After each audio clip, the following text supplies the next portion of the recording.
mountain, workers up there would turn winches to lift the powder men out of harm's way. Then, boom, there went the dynamite.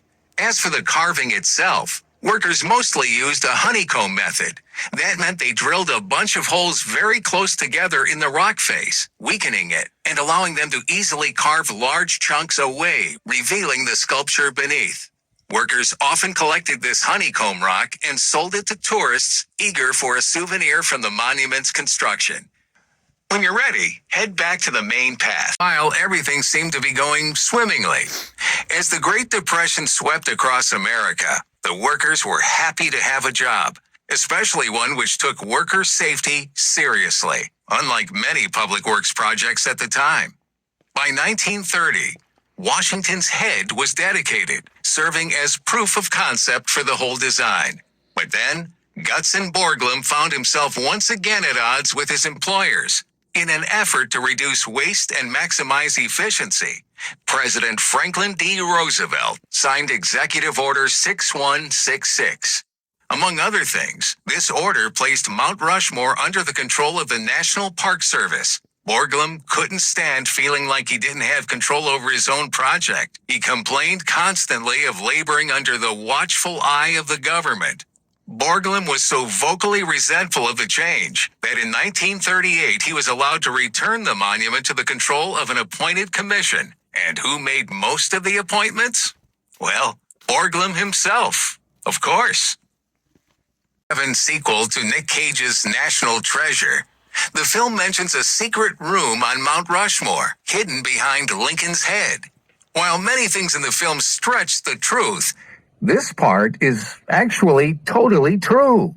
Once Borglum regained creative control over his project, he decided to build what he called the Hall of Records. He envisioned a huge room carved into the monument which would house crucial American documents, like the Constitution and the Declaration of Independence.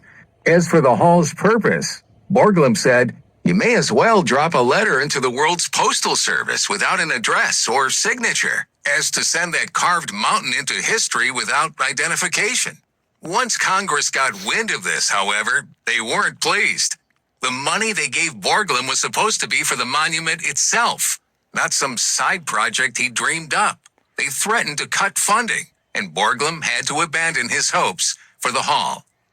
In 1998, however, the Park Service finally made good on Borglum's plan by placing a repository of records detailing the monument's construction on the floor of the unfinished hall.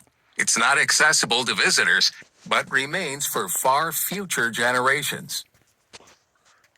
Sculpture showing the original design for Mount Rushmore, which is quite a bit more intricate than the final product. As you'll notice, the original design featured fully carved bodies for each of the presidents. All told, about 400 workers labored over the monument from 1927 until 1941. None died while carving the monument, but one key figure never lived to see the project finished: Gutzon Borglum himself.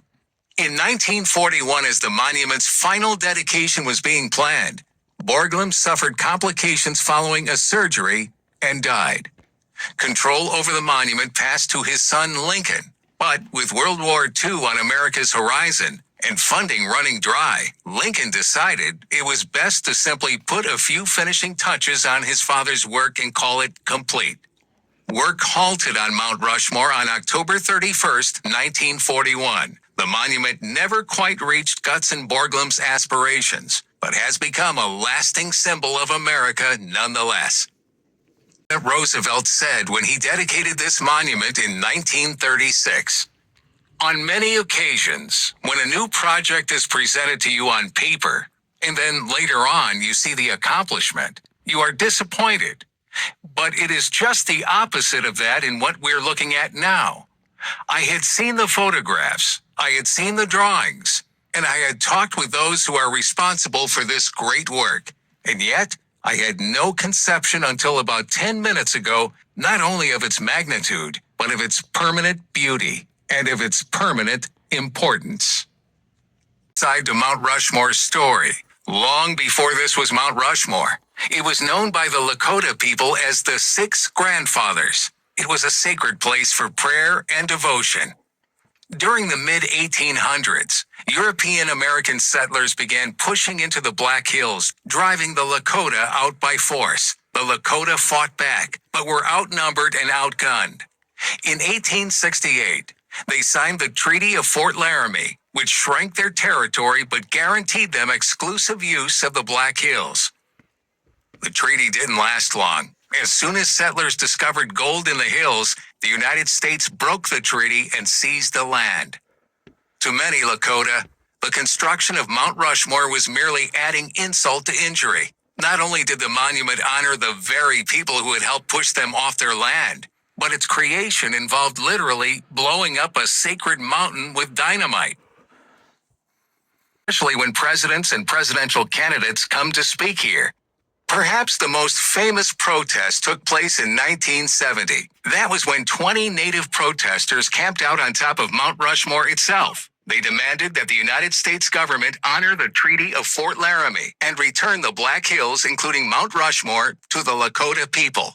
Layman Brightman, one of the protesters, and a UC Berkeley professor told the press, the federal government said this land would belong to us as long as the grass grows and the water flows and the sun shines. Then, they turned around and took this land from us. The occupation lasted for 2 entire months, with supporters running up and down the mountain, bringing supplies to keep their comrades going. As winter drew nearer, however, the protesters were forced to abandon their posts. Another group attempted a similar protest the following year, but were quickly arrested by the Park Service. The battle over the Black Hills continues to this day. The sculpture features prominently in Alfred Hitchcock's Hitchcock requested the right to film at the monument. The Park Service made him promise he wouldn't film any violent scenes there. Crucially, they said that they did not want any scenes of actors running or clambering across the heads. So, imagine their surprise when the movie came out and the climactic chase scene depicted exactly that. Now, Hitchcock actually used a huge replica for those scenes, so he technically kept his word. But the Park Service wasn't having it. They demanded he remove the credit line thanking them for their cooperation. Constant struggle. One reason why? The granite. The granite it's carved from is riddled with zones of large crystals called pegmatite, which is prone to cracking. Well, there's nothing the Park Service can do to prevent these cracks from forming. They can make sure that they don't result in any major movements within the granite. In 1998, the Park Service installed electronic sensors at key points across the sculpture to monitor for even the slightest movement in the rock. If that granite budges so much as 1/100,000th of an inch, the Park Service will know and can formulate strategies to prevent damage before it occurs. There's also constantly sealing tiny fractures with a high-tech sealant made to withstand major temperature fluctuations. But don't go straining your eyes trying to spot the cracks. The Park Service covers the sealant with granite dust so it totally blends in with the rest of the monument.